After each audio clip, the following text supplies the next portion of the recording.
105.1 The Bull, Legends at Lunch. I'm Cruz, and I am so excited today because we have a very special guest on the show, our good buddy Tracy Lawrence. Hey, Tracy, how are you doing today, sir? Man, I can't complain. Tracy, you're a busy guy, man. You're out on the road. You've got your honky-tonkin' radio show. Do you ever find time just to relax and be at home? Oh, yeah, man. I got a good balance, man. I usually am home during the early part of the week. Blessed to be working. Now, Tracy, you're out on the road with Justin Moore. What's that tour been like so far? It's been really good. We were in Baton Rouge and Alexandria and Enid, Oklahoma last weekend. Had great crowds. Shows were really good. Just kind of getting settled into the groove. We kicked the tour off back in January, and we opened up in Dodge City, Kansas.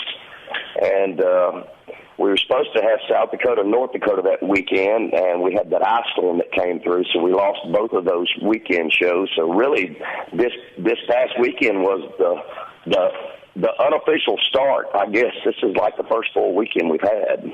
Now, Tracy, I've actually got to see you live. It was a great time. It was cool hanging out with you. But maybe for our Bull Nation who has yet to see you live, maybe they're checking out the Kansas City stop on the Late Nights and Longnecks tour. What can they expect? It's a really good show, man. I've got a chance to watch Justin's stuff from top to bottom. The guy's really good. A lot of real contemporary music. Of course, we play a lot of the old stuff from the 90s, playing 2-3 things off our new album, Made in America, but a lot of good old honky-tonk dance music.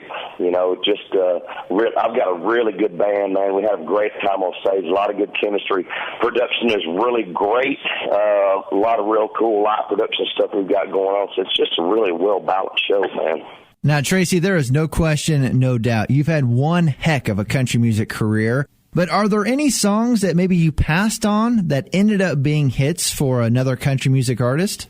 There was really only one song that I had come across in my lap early on in the 90s, and it was a song called Money in the Bank. John Anderson and I both worked with James Stroud as a producer back in those days, and we were getting pitched a lot of the same stuff. And when I heard the demo of that song, it just sounded so much like him, and he actually had a big old hit record off of it. It was pretty cool. Do you see a big difference maybe for a newer artist coming up than when you were, releasing all these monster hits back in the 90s? Man, everything about the whole industry is different now than what it used to be. From the way we make records, how they package things up, the way distribution works, the way retail works, a lot of social media and streaming things that we didn't even dream existed back then.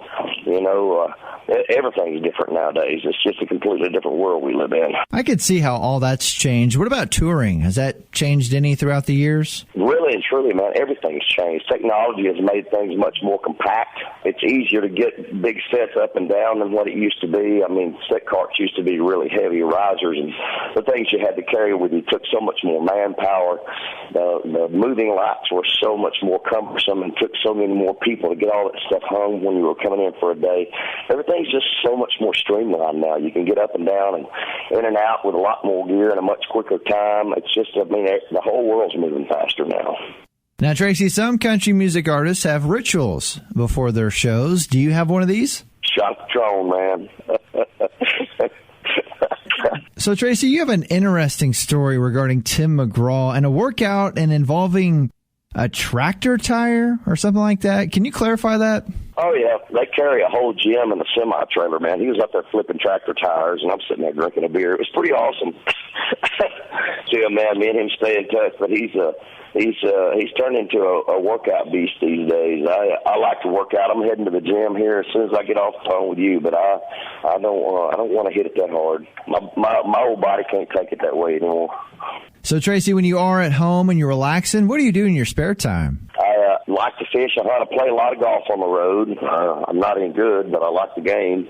But I take a couple of fishing trips a year. I've got a group of guys. We're into whitewater kayaking. We do a couple of trips and some overnight stuff that we like to do in the spring. I spend a lot of time on the tractor taking care of the cows and bush hogging stuff around the farm here. It just depends on the weather. But I just try to stay active. I try to get up and go to the gym every morning. I usually do a lot of the grocery shopping because I like to cook and I like to eat. So if I'm going to do that, I have to work out. That's pretty much my big routine. Tracy, you've pretty much done it all throughout your country music career. You've got your own radio show. You've had a slew of #1 hits, amazing tours. But is there anything that you would still like to do with your career?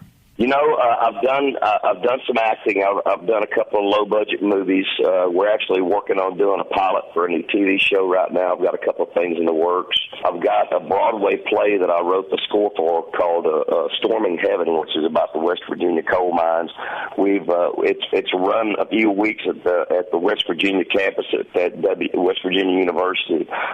We've got people in New York that are working on it, but if I could just get it to an off Broadway, type of theater.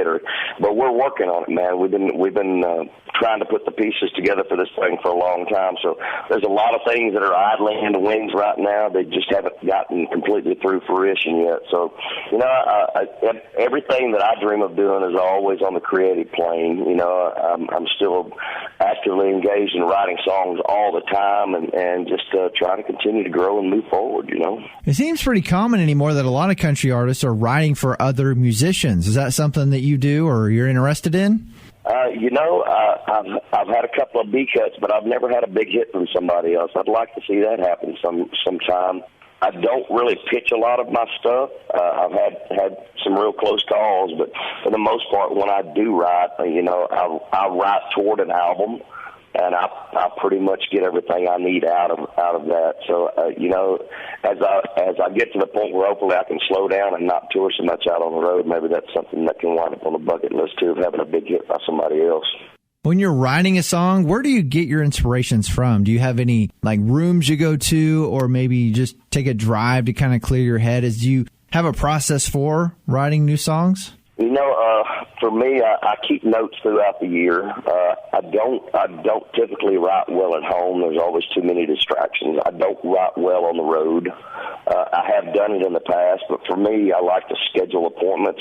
I try to be very structured because I seem to get more inspired when I go meet with a co-write somewhere and go to a writing room. It seems to block the rest of the world out. That's typically what works for me. Well, Tracy, thank you so much for the time today, sir. I appreciate it. We look forward to seeing your show in Kansas City with Justin Moore. That's going to be March 7th, the Uptown Theater. Ticket info at thebull1051.com. And don't miss Honky Tonkin' every Saturday night right here on The Bull. Thanks again, Tracy. Appreciate it, man. Hope you have a great week, man.